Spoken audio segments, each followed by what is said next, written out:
maintenant le bilan des différentes opérations menées avec notre reporter Alassane Amadou.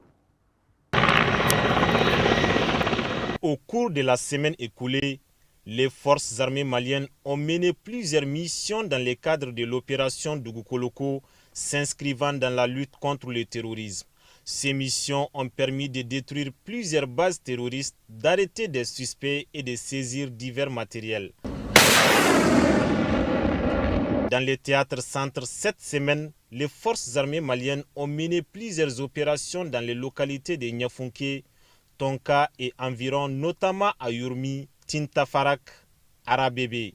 Ces missions ont permis de neutraliser des positions de groupes armés terroristes, de saisir du matériel et d'interpeller plusieurs suspects. Par ailleurs, des opérations d'activités civilo-militaires et d'aide médicale ont été menées au bénéfice des populations les plus vulnérables de Tonka, Bambara-Maoudé et Kouakourou.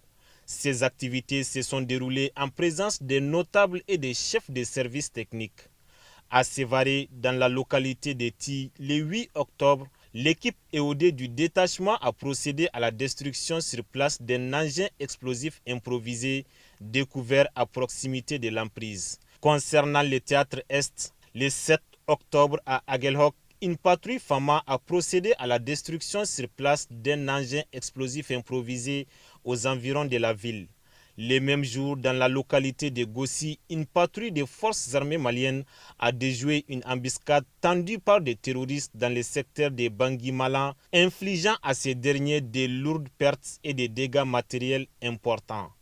Quant au théâtre sud, le 9 octobre, les forces armées maliennes ont repoussé une attaque contre le poste de contrôle des Antiguila, infligeant des lourdes pertes matérielles et humaines aux assaillants. Par ailleurs, les forces armées maliennes ont conduit une série d'opérations aériennes contre des bases terroristes sur l'ensemble des théâtres d'opération de Dougoukoloko.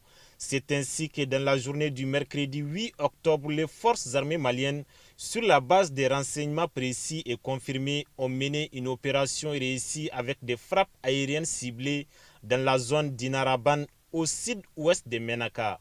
Cette action décisive, conduite à l'aide de drones, a permis de neutraliser plusieurs hauts responsables de l'organisation de Daesh.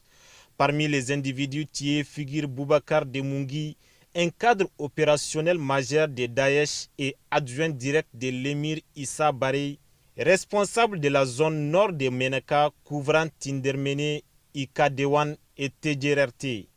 Il dirigeait plusieurs cellules actives dans la région et supervisait la logistique ainsi que la gestion des détachements terroristes. Aux côtés de Boubacar Demungi ont également péri plusieurs combattants de Daesh, dont Ismaël Ould Habib Ould Shogib et Ahmed Ould Alwan Ould Shogib, deux officiers de Daesh opérant dans la même région. Les trois participaient à une réunion de coordination au moment où les frappes ont été déclenchées.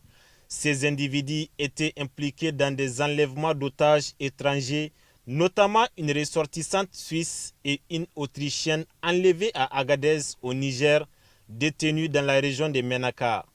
Boubacar Demungi assurait personnellement la supervision de leur garde, leur approvisionnement et leur santé. Connu pour sa brutalité et sa mobilité, Demungi avait participé à plusieurs attaques d'envergure, dont l'attaque du poste de Labezanga en décembre 2023, celle du camp d'Endeliman en 2019 où il est visible sur la vidéo des revendications de Daesh et l'embuscade de Tongo Tongo Niger en 2017 qui avait coûté la vie à des forces spéciales américaines et nigériennes. Les massacres de masse de plusieurs civils dans les régions de Menaka et Gao en 2022. Sa mort représente un coup dur porté à la structure de commandement de Daesh dans la région de Menaka, déjà affaiblie par plusieurs opérations récentes des FAMA.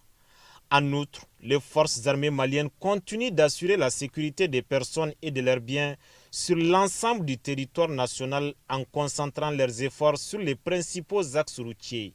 L'état-major général des armées réitère son engagement et assure les populations de la détermination des FAMA à éradiquer l'ensemble des menaces auxquelles le pays est confronté.